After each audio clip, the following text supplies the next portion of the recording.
kita semua. Saya Dr. Nuryatul Kudamangun, SMSI. Pada hari ini telah menyelesaikan studi di program Pascasarjana Ilmu Ekonomi dengan judul Transformasi Sosial Ekonomi Masyarakat Pengungsi di Kabupaten Poso. Harapan saya semoga saja apa yang saya dapatkan pada hari ini bermanfaat adanya, dan kepada teman-teman semuanya yang dalam taraf menyelesaikan pendidikan di program Doktor Pascasarjana untuk cepat dapat menyelesaikan studinya. Semoga saja sekali lagi bermanfaat apa yang saya dapatkan pada hari ini, utamanya dalam bidang keilmuan, dan terima kasih atas segala bantuan. Mohon maaf atas segala kesalahan yang pernah saya lakukan. Terima kasih. Wabillahi taufiq wal hidayah. Assalamualaikum warahmatullahi wabarakatuh. Terima kasih. Minta maaf untuk pemilihan responden dengan metode sensus, bahwa sesuai dengan apa yang kami jelaskan dalam metodologi penelitian tentang populasi dan sampel, kita dapatkan secara sengaja kita tentukan lokasi penelitiannya berada di 3 kelurahan dengan pertimbangan bahwa kelurahan tersebut adalah tempat pengungsi terbesar. Nah, ini yang perlu digarisbawahi dengan 98 kepala keluarga. 98 kepala keluarga itu adalah representasi dari pengungsi yang berasal dari 20 desa kelurahan asal. Jadi bisa dilihat dalam lampiran yang ada, lampiran 4 dalam naskah, itu seluruhnya termasuk di Kayamanya dan daerah-daerah lainnya. 98 kepala keluarga itu berasal dari 20 desa dan kelurahan. Di awal penjelasan kami katakan bahwa Kabupaten Poso itu mempunyai topografi yang berbeda-beda. Ada wilayah pegunungan, dataran, dan pesisir. Nah, dari 20 desa asal para pengungsi itu dianggap representasi mewakili wilayah pegunungan, daerah, dan pesisir, sehingga kita tetapkan 98 orang itu dan dianggap sensus. Kalau toh ada, dan kami yakin memang banyak pengungsi-pengungsi lain yang tersebar di wilayah-wilayah lain, itu kita tidak jadikan responden, karena kita sudah tetapkan bahwa lokasi penelitian itu berada di 3 kelurahan dengan pertimbangan menjadi lokasi pengungsi terbesar. Memang benar mereka pada saat mengungsi seperti yang kami ilustrasikan, bahwa saat mengungsi itu mereka tidak punya harta benda, tidak punya apa-apa. Karena konstelasi atau eskalasi konflik itu begitu tinggi dan berkepanjangan, mereka tidak mungkin terus-terusan itu berada di lokasi pengungsi sementara. Di antaranya itu lapangan later, lapangan terbang DKST, dan di Kompi 711. Bantuan yang diberikan hanya bersifat tanggap darurat. Tidak semua kebutuhan itu terpenuhi. Tidak semua kebutuhan itu terpenuhi, hanya untuk makan sehari, 2 hari. Oleh sebab itu, berdasarkan hal-hal yang ada di lapangan, sehingga mereka memutuskan untuk pindah atau mengambil sebuah keputusan. Kemudian mereka pindah. Pertimbangannya adalah benar berdasarkan konsep utility, yaitu manfaat yang mereka rasakan. Apakah mereka rasakan mereka akan tetap menetap di tempat pengungsian dengan bantuan pemerintah yang tidak jelas apakah sesuai dengan kebutuhan kita atau tidak, ataukah mereka harus mengambil keputusan untuk pindah? Sehingga di situ konsep utility itu bekerja. Jadi manfaat mereka rasa lebih aman di daerah yang baru, maka mereka pindah, memutuskan untuk pindah di daerah baru mencari pekerjaan yang lain. Kemudian bagaimana mereka bisa beralih pekerjaan, mencari pekerjaan? Saya pikir dalam pembahasan saya di halaman 94 termasuk ada dalam tabel 41 itu jelas memang pekerjaan petani itu berkurang. Itu berkurang dari 60% menjadi 48%. Setelah kami telah teliti dari pergeseran 60 ke 48 itu ternyata ada yang meningkat. Tadinya masyarakat itu tidak punya profesi sebagai tukang, tetapi kemudian mereka menjadi tukang. Karena apa? Dengan keterampilan atau keahlian yang sedikit mereka miliki, orang-orang banyak membangun rumah-rumah ya bisa kita katakan darurat, maka tidak punya modal untuk membeli tanah, tidak punya lahan, maka mereka beralih pekerjaannya menjadi tukang. Demikian juga dengan ojek, tukang ojek. Tadinya mereka tidak punya profesi sebagai ojek. Nah, ini yang kami tanyakan juga. Tetapi hanya dengan modal motor yang mereka bawa lari ke tempat pengungsian, maka mereka beralih profesi sebagai tukang ojek. Padahal tadinya mereka adalah sebagai seorang petani. Nah, ini fenomena yang terjadi di lapangan kaitannya dengan hasil penelitian kami. Iya. Semua itu laki-laki yang jadi responden. Kepala rumah tangga. Nah, kita kenal bahwa ada perempuan sebagai kepala rumah tangga. Nah, kebetulan yang kami dapatkan itu adalah seorang ibu kepala rumah tangga, sehingga kita ambil beliau sebagai responden. Tadinya kami harapkan bisa hadir karena ada dalam foto kita saling pegang tangan memberi kekuatan, tetapi karena sesuatu hal tidak bisa hadir. Jadi beliau adalah sebagai kepala rumah tangga juga, perempuan kepala rumah tangga, yaitu seorang janda dengan anak 2 orang. Promopenda ternyata belum saya pahami apa yang dimaksud dengan marginal utility dari manfaat itu, sehingga dia sudah menurun, sudah sampai tahap menurun atau belum sampai di puncak dari uji probit yang digunakan. Itu perlu dijelaskan. Sifat manusia itu tidak pernah puas, itu konsep ekonomi, bahwa kita mencari kepuasan, tetapi ada yang membatasi seseorang untuk mencari kepuasan, yaitu alat pemuas kebutuhan. Nah, oleh sebab itu, pada saat tertentu, maka masyarakat telah menganggap bahwa dia sudah merasa aman, sudah merasa cukup, dan sudah merasa lebih baik daripada kondisi awal, maka pada saat itu dia sudah merasa bahwa sudah sampai pada marginal utility-nya. Nah, apakah kemudian dia mau menambah atau tidak, itu adalah pilihan yang rasional menurut orang itu, menurut seseorang. Dengan manfaat yang dia dapat, apakah sudah di tahap menurun ini atau belum capai puncak?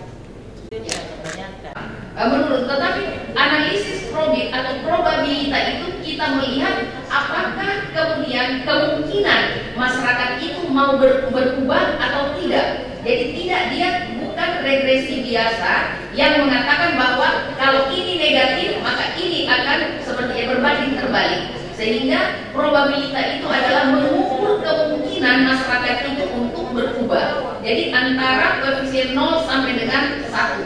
Nah, seperti itu. Jadi apakah dia kemungkinan berubah atau tidak, itu yang kita mau lihat. Jadi ada kemungkinannya. Jadi probabilitas. Negatif dalam pengertian bahwa bantuan pemerintah itu bukan berarti tidak berarti, tetapi kemungkinan masyarakat untuk berubah dalam konteks penelitian itu amat sangat kecil, karena hasilnya itu adalah 0,006 sekian, itu negatif. Nah, artinya bahwa intervensi pemerintah, tanpa intervensi pemerintah pun kemungkinan masyarakat itu akan berubah, itu artinya. Jadi kemungkinan berubah.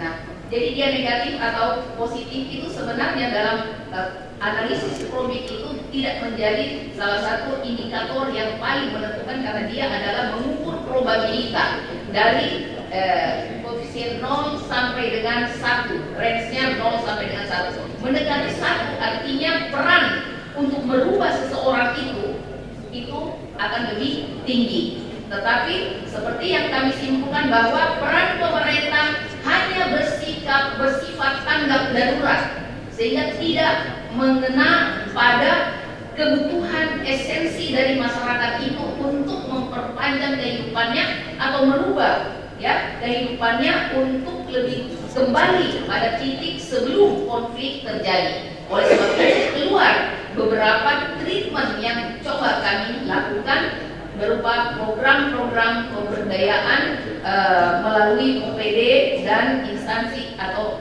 organisasi terkait. Lebih sedikit, tapi tadi kok kelihatan kurang sedikit, jadi saya kira sudah pas. Baik, selanjutnya saya persilakan di Prof. Al-Ansari ada anggapan karena Bapak juga adalah pemimpin. Saya persilakan waktu yang dari dosen.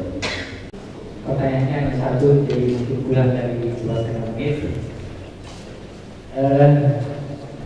Saudari Promopeda memang menarik riset saudari ini adalah kaitannya dengan transformasi sosial dan transformasi ekonomi. Nah, jelas tadi bahwa dalam kerangka pemikiran ini di transformasi sosial itu terjadi perubahan nilai-nilai sosial, perubahan pola hubungan sosial, perubahan sistem sosial. Tujuannya adalah meningkatkan sumber daya manusia. Nah, kemudian di transformasi ekonomi terjadi pola transformasi pola tradisional menjadi pola industri. Nah, kalau di transformasi sosial itu sudah jelas ya. Pertanyaan saya, bagaimana implementasi transformasi ekonomi ini karena sudah jelas tadi dari pola tradisional menjadi pola industri, sehingga nanti terjadi pergeseran peran dan kontribusinya di sektor bangunan. Mohon dijelaskan lebih detail lagi sehingga kita dalam ruangan ini lebih mengerti dari riset atau temuan terpelajar bahwa dalam telah terjadi transformasi ekonomi seperti dalam kerangka pemikiran teoritis kami bahwa terjadi pola masyarakat transformasi di sektor ekonomi bisa saja terjadi dari pola tradisional atau subsisten ke sektor atau sektor primer ke pola industri atau sektor sekunder. Nah, hal ini sesungguhnya kita mengambil dari pola transformasi ekonomi dalam konteks penelitian kami bahwa terlihat dalam data-data yang kami angkat dalam lampiran beberapa lampiran 4, 6 dan lainnya bahwa telah terjadi perubahan, memang telah terjadi perubahan di sektor ekonomi, di sektor pekerjaan utamanya. Meskipun kalau kita mau melihat beberapa teori misalnya dari Cheney sendiri bahwa yang konteks tradisional ke industri itu bangunan pemahaman kita itu beralih pada ada industri di sana atau ada pabrik secara keseluruhan. Tetapi dalam konteks ini adalah kita bisa melihat dari data yang menunjang bahwa tadinya petani itu berjumlah 59 orang atau 60% pengungsi itu adalah pekerjaan pokoknya adalah petani. Sekarang setelah konflik dan mereka berada di pemukiman baru itu berkurang menjadi 48%. Artinya ada masyarakat yang kemudian alih profesi, tadinya dari bertani menjadi tidak bertani. Kemudian ada data yang menyatakan bahwa petani mereka tetap bertani, tetapi subsektornya yang berubah. Subsektornya berubah. Mereka tadinya menanam tanaman keras, tetapi saat ini mereka tidak menanam tanaman keras, tetapi palawija misalnya. Kenapa itu terjadi? Karena konflik yang tercipta di Kabupaten Poso itu khususnya daerah bisa kita katakan, minta maaf, daerah pegunungan atas, Pamona ke atas itu tetap dihantui oleh konflik-konflik hasil. Sehingga mereka itu menyatakan bahwa kalau kita menanam tanaman tanaman keras, maka kemungkinan hasil jeripaya itu tidak bisa mereka nikmati, dan lebih mereka memilih untuk menanam tanaman semusim. Untuk apa? Untuk cepat bisa mendatangkan hasil, dan kalau toh terjadi konflik atau ada lagi kerusuhan dan mereka harus pindah lagi, maka mereka tidak merasa rugi atau mereka tinggalkan tempat itu, tanaman mereka dengan modal pengeluaran modal yang tidak terlalu besar, sehingga dikatakan bahwa terjadi transformasi itu. Yang lain adalah sesuatu yang menarik adalah yang PNS tadi juga, bahwa terjadi pemekaran wilayah di daerah Pamona atas. Nah, sehingga kebutuhan untuk PNS itu juga meningkat, dan masyarakat yang mengungsi di Tetena, Pamona pada umumnya itu enggan untuk kembali ke kota, sehingga mereka diangkat menjadi PNS atau ASN yang ada di daerah mereka. Nah, sehingga dari sisi ekonomi transformasi itu kami anggap terjadi, tetapi kita tidak pada konteks pemahaman dalam teori pola tradisional beralih ke industri. Terima kasih. Terima kasih Prof. Mungkin yang juga adalah tim promotor. Saya persilakan Bapak Profesor Haji Anwar SE, maaf, saya mulai dari Ibu Dr. Windani Tingkat ST, waktunya 2 menit. Dua hal yang saya sampaikan ini adalah pernyataan, hanya butuh klarifikasi setuju atau tidak setuju. Kemudian selanjutnya ada satu pertanyaan. Pernyataan pertama, model dari yang saudara Prof. Hendakapun ini adalah model dari suatu proses yang juga memperlihatkan hasil-hasilnya, di mana terlihat di sini peran dari masing-masing aktor berikut output dari peran tersebut. Apakah saudara Prof. setuju berikutnya? Model ini memperlihatkan bahwa kemapanan dalam mengelola konflik itu lebih dimiliki oleh NGO atau LSM atau lembaga swasta. Apakah saudara Prof. setuju? Iya. Dalam hal ini dibandingkan dengan pemerintah? Iya, sangat setuju. Baik, terima kasih. Selanjutnya pertanyaan yang terakhir. Apa yang harus dilakukan oleh pemerintah sehingga peran yang dilakukan dapat optimal untuk mengelola konflik, kira-kira seperti ini? Pelajar Ibu Dr. Windani Tingkat yang kami banggakan, sebenarnya yang paling utama, berulang kali masyarakat mengatakan bahwa bagaimana pemerintah bisa menciptakan rasa aman. Itu yang pertama yang perlu kita garis bawahi, keinginan masyarakat terhadap pemerintah. Jadi treatment utama sebenarnya yang dari pemerintah itu adalah untuk menciptakan rasa aman, sehingga apabila keamanan itu tercipta, maka dengan sendirinya semua sektor-sektor lain atau aktivitas berkehidupan, berbangsa dan bernegara oleh masyarakat itu bisa mereka laksanakan dengan baik. Nah, apakah kemudian apakah NGO itu lebih sempurna, bisa kita katakan seperti itu dalam mengelola konflik dibandingkan dengan pemerintah?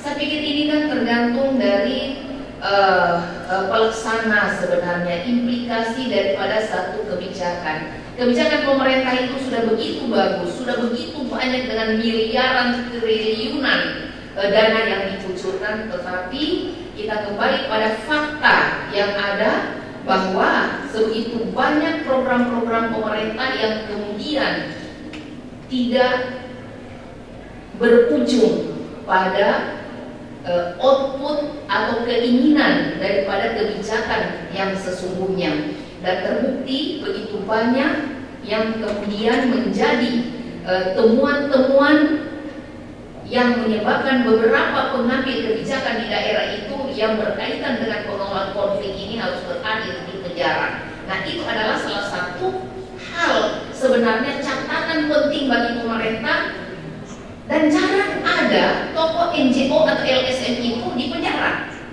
Karena dengan bantuan dari funding yang mereka miliki, mereka kelola dana itu yang memang benar-benar diberikan untuk kepentingan-kepentingan masyarakat yang memang benar-benar menyentuh kebutuhan atau hajat hidup mereka. Nah, dia dampingi, kemudian diasistensi, sehingga dievaluasi, sehingga sampai dengan program itu berakhir dan masyarakat bisa survive. Nah, kalau pemerintah kebanyakan adalah ya seperti tadi itu by program, ada duit kucurkan, apakah nanti kemudian hasilnya sesuai dengan target atau tidak, itu tidak kemudian menjadi sesuatu pertanggungjawaban secara moral dalam hal mengelola konflik ini, dan itu dibuktikan dengan beberapa kasus-kasus yang diangkat. Jadi intinya bahwa program-program pemerintah ini sudah begitu bagus dalam untuk menanggulangi dan mengelola konflik serta memberdayakan masyarakat, tetapi implikasi di lapangan atau pelaksana yang ada di lapangan itu yang masih ada moral hazard barangkali yang tertanam di diri para pengelola atau pelaksana di bidang pemerintah itu sendiri. Dari perilaku pengelolaan konflik, setuju atau tidak? Iya, sangat setuju. Terima kasih.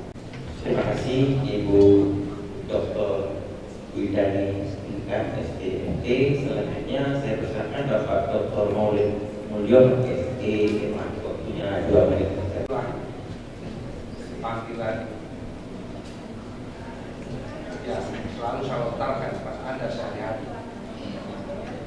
Tapi hari ini saya panggil sebagai tokoh. Interaksi kita sudah sekian lama dan intensif hingga saudari Promovirus bisa berdiri di depan forum yang banyak pertanyaan sudah disampaikan oleh Kota Dewan Penguji sebelumnya. Saya tidak bertanya, tapi saya hanya minta kepada saudari untuk kembali mengklarifikasi tentang kebaruan dari penelitian ini yang saudari yakini dapat dikontribusikan baik bagi pembangunan daerah ataupun di dalam memperkuat profesi Anda sebagai seorang dosen yang secara spesifik mengajarkan ekonomi pembangunan. Itu yang pertama. Yang kedua, untuk menginformasikan celah riset dari studi Anda ini, ada baiknya melalui forum ini Anda bisa kembali bercerita tentang keterbatasan dari studi yang Anda lakukan, sehingga membuka peluang dan mendorong para peneliti dan Anda sendiri tentu saja untuk melakukan benang merah yang terjadi ya terjadi selama ini begitu akrab sehingga tanpa mengenal waktu saya harus mungkin karena panggilan seperti itu yang membuat kita begitu akrab, dan secara umum secara keseluruhan kepada tim penguji yang ada saya secara pribadi merasa begitu akrab. Yang pertama adalah saya harus ungkapkan keterbatasan penelitian ini, dan amat sangat secara verbal sudah diungkap oleh beberapa juga, terutama untuk Ibu Erna, yang tidak merespon semua pengungsi. Nah, karena pengungsi Poso itu tersebar bukan hanya di Sulawesi Tengah dan bukan hanya di 3 kelurahan yang ada, tetapi bahkan ada sampai keluar provinsi Sulawesi Tengah. Apalagi misalnya di daerah Ibu Erna di Napu ada juga.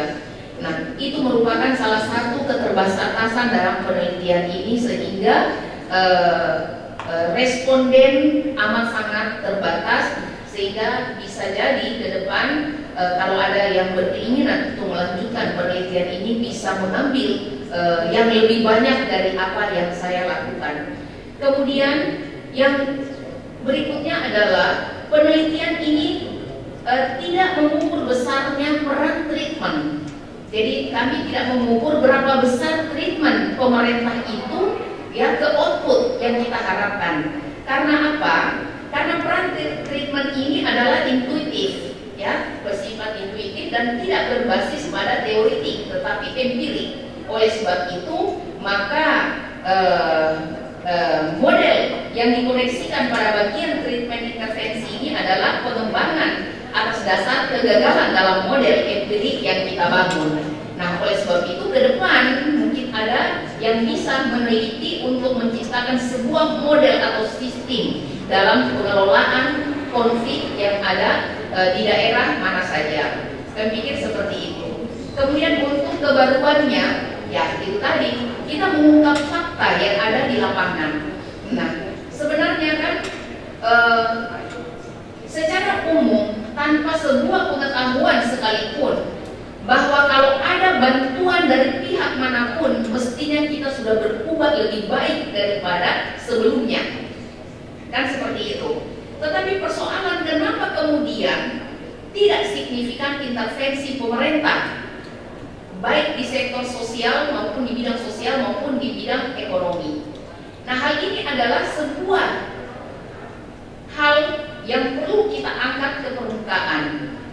Ternyata padahal kalau kita bandingkan dengan program pemerintah sudah sebegitu banyak. Nah, kita kembali pada pelaksana daripada program itu.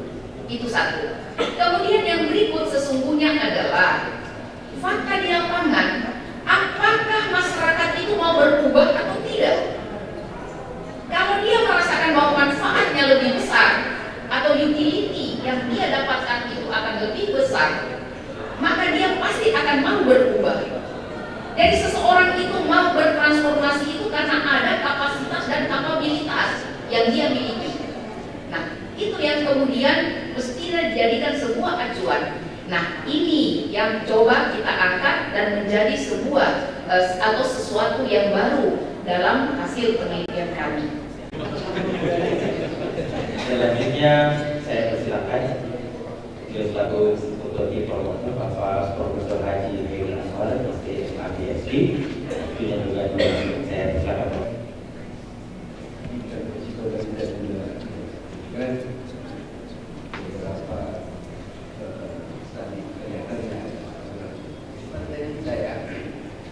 Apakah saudara Profesor Sefri dengan hasil disertasi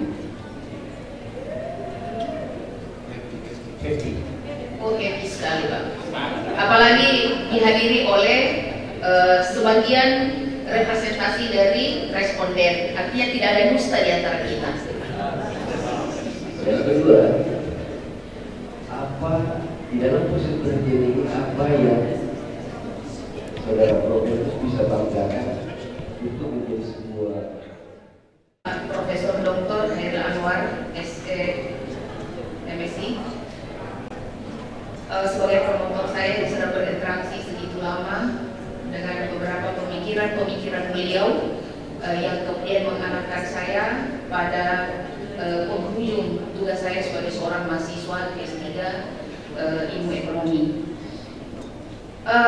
Tentunya kerja keras itu harus kita banggakan. Kalau toh misalnya sesuatu yang kita dapatkan tanpa kerja keras, maka tentu itu akan sia-sia dan kalau kita membanggakannya. Tetapi dengan coretan yang ada di hadapan Bapak dan Ibu sekalian, maka jelas saya merasa bangga. saya bisa menciptakan sebuah model empirik yang kemudian bisa diadopsi oleh siapa saja, daerah mana saja yang bisa yang mengalami persoalan-persoalan, dengan catatan tentunya mempunyai indikator atau faktor-faktor kesamaan atau variabel-variabel yang diteliti itu mempunyai kesamaan dengan apa yang kami teliti saat ini. Nah, ini adalah karya saya secara akademik. Karena apa? Kita kembali bahwa model itu adalah sesuatu yang bisa kita ikuti, yang kita patuhi, gambaran atau model yang bisa untuk diduplikasi. Nah, ibarat orang membuat sebuah baju, maka dia terlebih dahulu membuat pola atau model. Model apa saja bisa diikuti oleh siapa saja, tetapi dengan catatan bahwa itu bisa atau kena pas dengan kebutuhannya. Nah, demikian pula dengan model kami. Jadi kalau daerah itu indikatornya tidak sama dengan apa yang kami teliti, tentunya tidak pas untuk diterapkan. Tetapi manakala itu bisa sama, maka kenapa tidak model yang kami ciptakan ini bisa digunakan oleh daerah mana saja. Saya juga harus bicara, tapi jujur saya sudah isi. Jadi dijawab tidak dijawab, nilainya tidak berubah. Tadi jujur saya kira kami juga asik menikmati sanggahan-sanggahan yang disampaikan oleh kandidat Promovius atau Promovika. Hari ini juga tadi ini ada Promovius, terus kemudian tanya apa bedanya Promovius dengan Promovika. Saya bilang mesti kita tanya sama orang Belanda, karena dia ini yang kasih istilah. Mungkin ini dulu masih ada istilah Bertrandus dan Bertranda, tapi karena dia sudah mengalami juga beberapa evolusi di beberapa perguruan tinggi, ada yang menggunakan Promovius, baik itu laki-laki maupun perempuan. Intinya adalah orang-orang yang sedang dipromosikan untuk meraih doktor. Saya tidak terserah itu mau Promovika.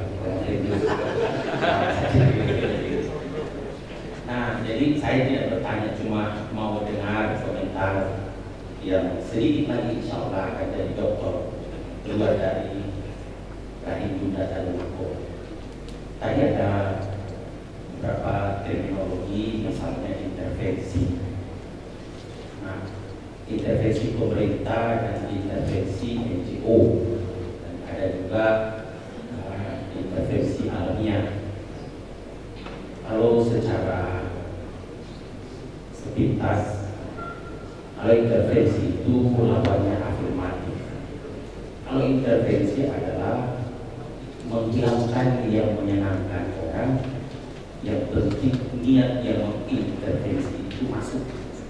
Jadi tidak pernah ada manfaatnya kalau intervensi, karena yang diintervensi itu merasa apa yang membuat dia bahagia justru itu diberi. Beda afirmatif, menghilangkan hambatan untuk mencapai kebahagiaannya sehingga lebih menyenangkan. Jika ada tindakan afirmatif. Nah, yang kedua ini soal treating atau treating people with atau like human being. Jadi memperlakukan orang secara manusiawi. Mungkin ini yang dilakukan oleh NGO sehingga tingkat akseptabilitasnya di masyarakat yang menjadi responden itu lebih terbuka. Nah, jadi mungkin treatment atau treating people like human being.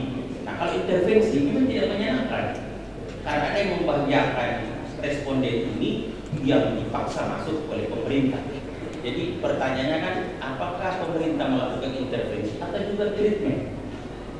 Nah, kalau dia intervensi pasti gagal. Tapi kalau dia melakukan treatment, apa yang bisa membantu, ya pasti bisa. Nah, inilah kira-kira yang terminologi dalam disertasi ini yang perlu kira-kira di apa begitu. Yang ini sudah cantik ini, tinggal dibedakan. intervensi atau treatment. Nah, kalau intervensi pasti gagal, karena menghilangkan apa yang membahagiakan orang itu. Jadi mungkin pendekatan itu afirmatif, meminimalkan sesuatu yang bisa membuat orang itu bahagia. Yang kedua, ini pertanyaan harus dijawab. Kalian tadi tidak usah dijawab. Nah, tadi ini soal model. Hasil yang dikeluarkan oleh calon doktor ini itu kalau dalam value scientific itu berada pada tataran mana? Menurut peneliti, aksioma atau postulat, teori, proposisi, konsep, visi atau gagasan. Di mana letaknya tadi model itu? Saya silakan. Kemudian kami terima dengan lapang dada sebagai pertanggungjawaban kami. Kemudian kami pikir ini berada pada tataran gagasan untuk kemudian bisa dimanfaatkan untuk kemaslahatan orang banyak. Kira-kira sedikit di atasnya konsep. Kalau di bawahnya lagi itu kan visi. Kalau calon-calon gubernur, bupati itu mengeluarkan visi. Makanya di antara tim sukses saja bisa tidak sependapat. Karena memang kebenaran saintifiknya itu ya banyak oleh-olehnya. Apalagi mau ditanya dengan lawan politik, tidak ada betulnya visi seseorang. Nah ini ada pada tataran konsep. Saya kira berakhir semua rangkaian ujian. InsyaAllah kita akan mendapatkan hasilnya, tapi kita break dulu beberapa menit dengan mengucapkan alhamdulillah kami tutup atau menutup sejenak. Hadirin yang kami hormati, selanjutnya tim penguji sidang ujian terbuka proposi doktor diserahkan menuju ruang.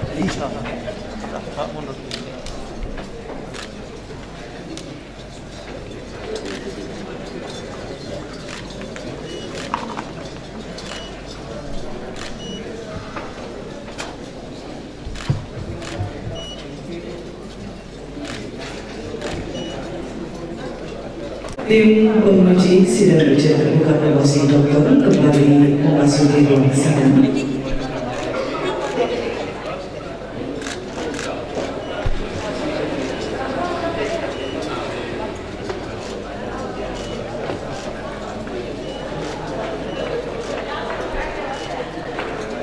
Disilakan memasuki ruang sidang dan menempati tempat semua.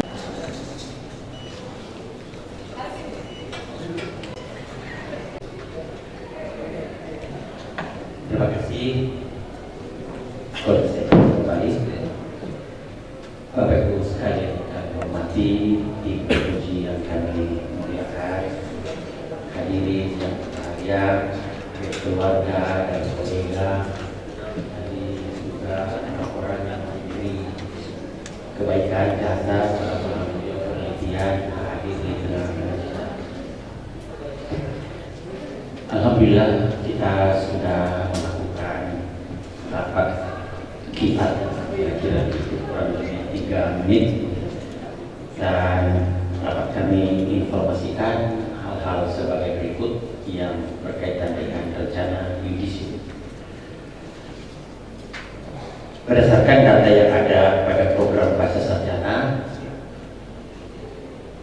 indeks prestasi di luar disertasi untuk saudara Prof. Firda 3,94.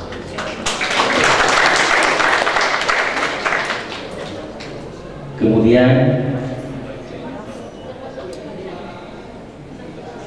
berdasarkan performa atau penampilan yang diberikan, baik cara menjawab, konteks, cara mendelivery, tim penguji bersepakat saudara dinyatakan lulus dengan nilai A.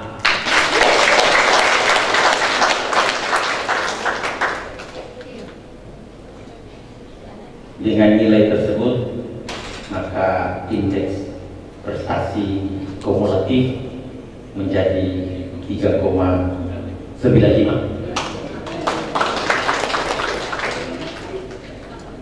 dan saudara dinyatakan lulus dengan predikat yudisium sangat memuaskan.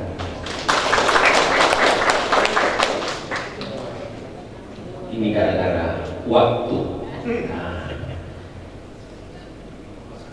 kami mohon kita semua untuk sejenak berdiri, akan melantik. Saya Ketua Panitia Ujian Doktoral melantik Saudari Nudiatul Huda Mahmud menjadi doktor dalam bidang ilmu ekonomi, konsentrasi ilmu ekonomi pembangunan. Semoga Allah Subhanahu wa Ta'ala menerima amalan saudari sebagai amalan jariah yang akan saudara abdikan bagi ilmu pengetahuan nusa, bangsa, dan agama, dan saudara tetap mempertahankan integritasnya sebagai seorang doktor. Itu kami ucapkan selamat.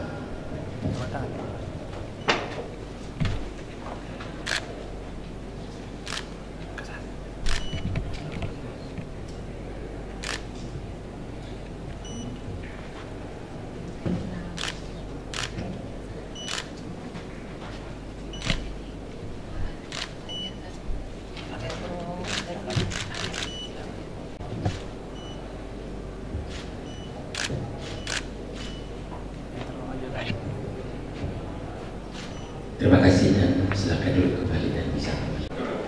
Bapak Ibu sekalian yang saya hormati, Saudara Dr. Nudiatul Huda Mahmud, SE, MSI. Saya kira berbahagia sekali rasanya pada siang hari ini. Satu lagi doktor baru yang akan memperkuat Fakultas Ekonomi Universitas Adulapo. Sebelum kami menutup, kami memberi kesempatan barangkali ada curahan hati yang ditujukan kepada Yahudi, keluarga, sahabat. Saya persilakan. Warahmatullahi wabarakatuh. Salam sejahtera untuk kita semua. Alhamdulillah, berkat rahmat Allah Subhanahu wa Ta'ala, akhirnya saya sampai pada penghujung tugas saya sebagai seorang mahasiswa. Tentunya hal-hal yang saya capai hari ini tidak dengan sendirinya berjalan, tetapi saya tetap membutuhkan bantuan orang lain, baik pihak-pihak yang berkaitan dengan akademik maupun non-akademik atau lingkungan keluarga saya. Pada kesempatan ini saya adalah orang yang paling sangat mau berterima kasih. Oleh sebab itu saya ucapkan terima kasih yang tak terhingga. Yang pertama kepada Bapak Rektor yang sudah memberikan kesempatan kepada saya untuk melanjutkan studi, kemudian dengan berbagai kebijakan dan terutama kesempatan beliau hari ini yang memiliki kesempatan dan kesediaan untuk menjadi ketua tim penguji, dan itu yang saya impikan selama ini. Terima kasih banyak Pak. Kemudian Bapak Profesor Dr. Insinyur Alam Ansari sebagai ketua prodi yang saat ini dengan ikhlas menjadi sekretaris panitia tim penguji. Saya juga mengucapkan banyak terima kasih. Begitu banyak kebijakan yang diberikan kepada kami tanpa prosedur. Kalau saya ingin konsultasi dengan beliau tentang proses penyelesaian studi ini, utamanya dalam bidang administrasi, dengan amat sangat legowo beliau menerima saya di ruangan beliau. Kemudian Bapak Profesor Sahir Nasir sebagai Ketua Prodi S3 Ilmu Ekonomi di Pasca Sarjana Universitas Adulapo, saya juga mengucapkan banyak terima kasih. Hanya dengan telepon beliau bisa merespon apa-apa yang saya butuhkan, informasi berkaitan dengan administrasi dalam rangka penyelesaian studi ini. Kemudian tentunya yang tidak kalah pentingnya adalah kontribusi daripada tim promotor yang diketuai oleh Profesor Haji Hairil Anwar SPSD dengan 2 anggota tim penguji, Dr. Maulid Mulyono SEMA dan Dr. Pinkan Wildani Pinkan STMT, yang tanpa kenal waktu kapan saja selalu merespon keluhan ataupun permohonan saya untuk minta diarahkan atau mohon petunjuk untuk hal-hal yang diarahkan, tapi kemudian karena faktor usia kadangkala tersentuh kaki lupa apa yang dikatakan tadi. Hanya dengan sebuah telepon saya coba menghubungi tim promotor saya, beliau merespon dengan amat sangat antusias.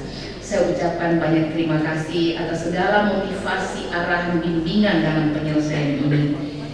Kemudian tim oponen yang mengawal saya sejak proposal sampai dengan saat ini, yang tahapannya adalah 3-4 tahapan yang terus memberikan arahan, kritikan dan segala macam.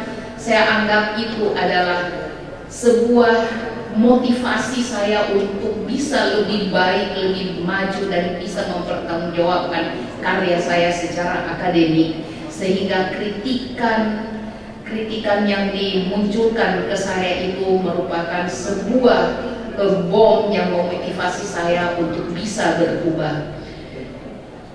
Yang teristimewa dan yang amat saya banggakan tentunya adalah Profesor Dr. FX Sugianto SMSI yang sudah meluangkan waktunya untuk datang ke tempat ini.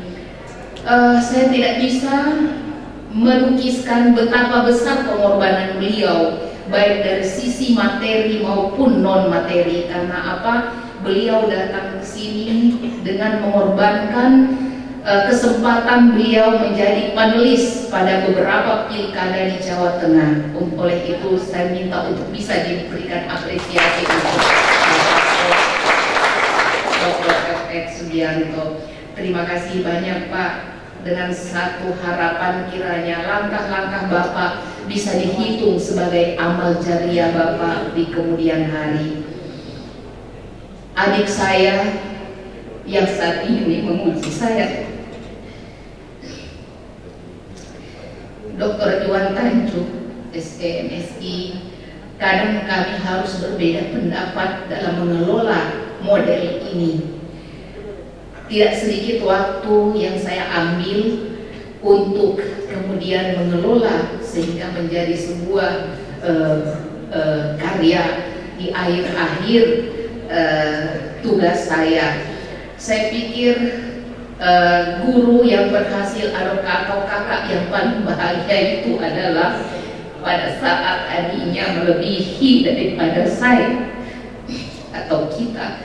Artinya bahwa Iwan telah bisa tampil sebagai seorang adik yang mempunyai dedikasi keilmuan, yang bisa mentransfer kepada saya kakaknya yang terpaut begitu jauh jaraknya, sehingga melalui kesempatan ini dengan segala kerendahan hati saya ucapkan banyak terima kasih. Demikian juga dengan adik saya Yohan Anwar yang telah sudi meluangkan waktunya untuk mengolah data saya secara kuantitatif, dan itu adalah kolaborasi yang paling baik yang saya temukan untuk prestasi di jurusan ISP Fakultas Ekonomi. Tentunya begitu banyak pihak-pihak yang terlibat dalam penyelesaian studi ini. Dekan Fakultas Ekonomi yang saat ini tidak bisa sempat hadir tapi diwakili oleh beberapa pejabat. Ketua jurusan Bapak Dr. Hairul Anam, terima kasih atas kelonggaran waktunya yang diluangkan pada saat saya harus break mengajar untuk beberapa saat demi mengikuti proses akademik selama kuliah. kemudian Bapak Lurah Petirodongi, Bapak Refli, dan beberapa bapak lainnya yang saya amat sangat berbangga saya bisa mendatangkan mereka ke tempat ini dari Pamunang, Puselemba, Pamunang Utara, Kecamatan Pamunang Utara. Kontribusi bapak-bapak sekalian ada juga yang kami jadikan informan kunci dan juga enumerator dalam hal ini. Terima kasih atas waktu dan kesempatannya bisa hadir di tempat ini untuk menyaksikan bahwa pertanggungjawaban apa yang saya dapatkan di lapangan saya tidak pertanggungjawabkan secara pribadi, tetapi di muka guru besar dan dewan penguji sekalian. Semoga saja karya saya ini akan didengar oleh pemerintah daerah Kabupaten Poso khususnya, karena ada kondisi yang miris yang dirasakan oleh saudara-saudara kita yang berada di tempat pengungsian yang tidak tersentuh oleh bantuan-bantuan pemerintah, sehingga mungkin pepatah mengatakan yang dekat dari api itu akan merasakan panas dibandingkan orang yang jauh dari api. Mungkin hal itu juga berlaku pada saudara-saudara kita yang jauh berada di Petirodongi, Pamona, dan Kabupaten. Kalau Kabupaten mungkin berada di daerah kabupaten kota, ibu kota. Tetapi saudara-saudara kita yang berada jauh di sana itu merasakan bahwa tidak bisa juga kita katakan sebagai ada diskriminasi, tetapi mungkin saja belum tersentuh. Karena apa? Karena informasi yang tidak sampai. Oleh sebab itu, lewat pemerintah kelurahan yang kebetulan ada Bapak Lurah di sini, bisa secara proaktif untuk merespon berbagai program yang diluncurkan oleh pemerintah untuk pemberdayaan masyarakat atau pengungsi. Teman-teman, beberapa teman seangkatan saya tahun 2013 semoga saja bisa menjadi motivasi pada hari ini saya berdiri di sini dengan harapan teman-teman sekalian untuk bisa mengikutinya. Ada Pak Husen, Pak Sam, dan beberapa teman lainnya untuk segera cepat-cepat agar Mio 1 tidak lewat lagi. Ya.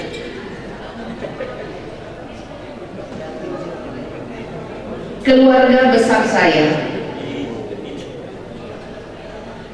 mertua saya Bapak Haji Suparlan, Ibu sudah amat sulit untuk naik tangga, dan beberapa lain anggota keluarga saya, ipar dan adik ipar. Kepada mereka saya mohon maaf.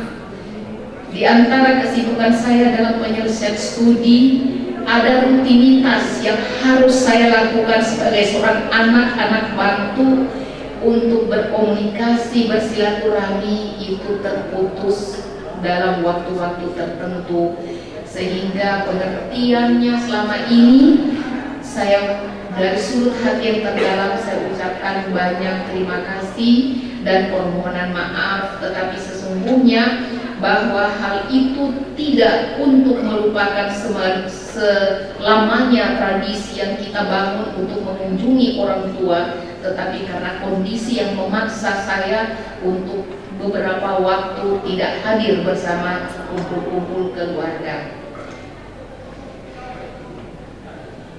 Yang berikut adalah almarhum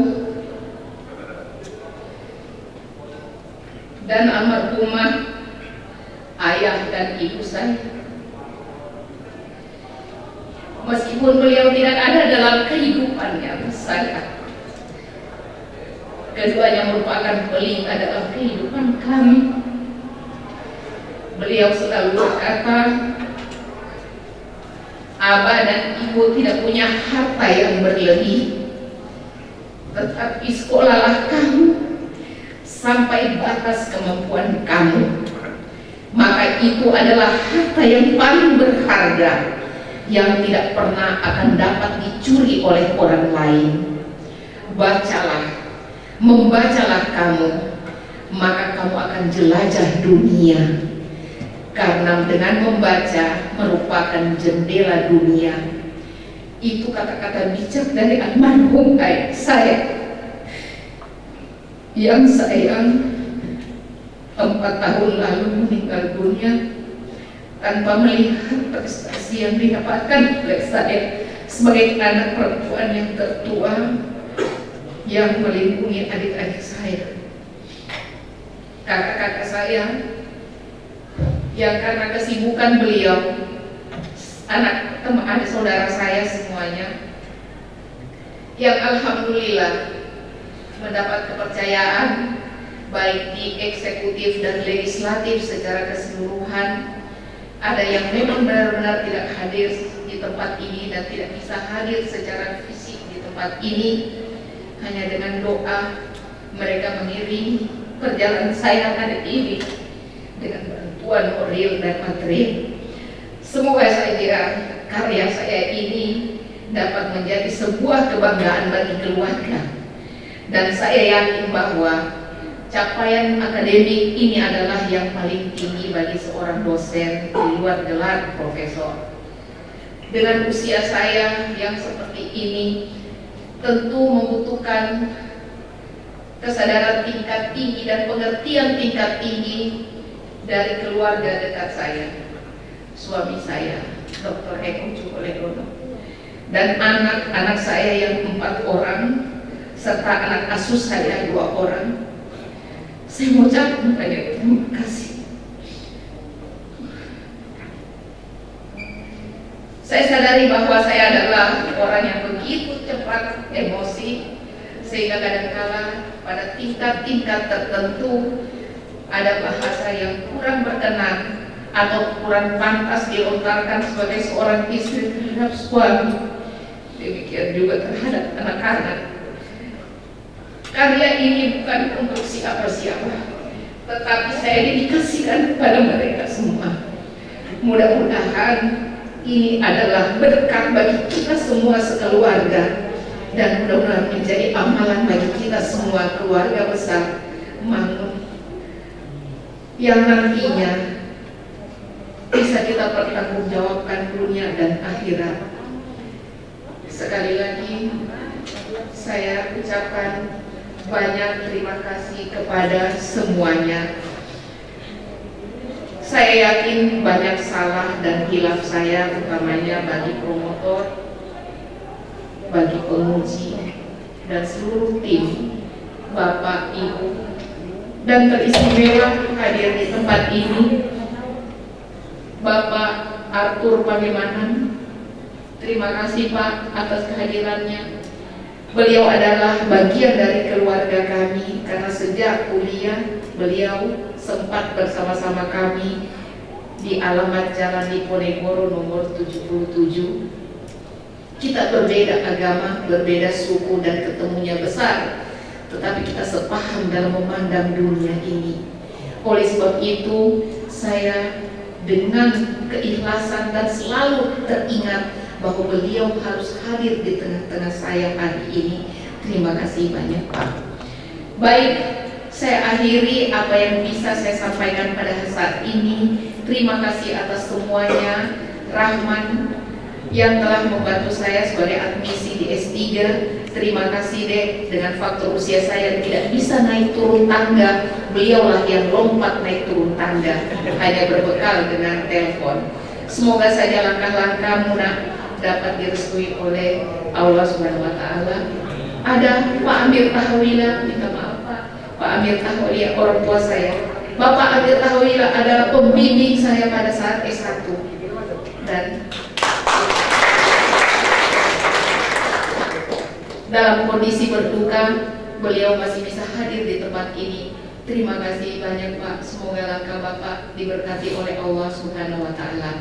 Sekian dan terima kasih. Lebih kurangnya saya mohon maaf. Wabillahi taufiq wal hidayah. Assalamualaikum warahmatullahi wabarakatuh.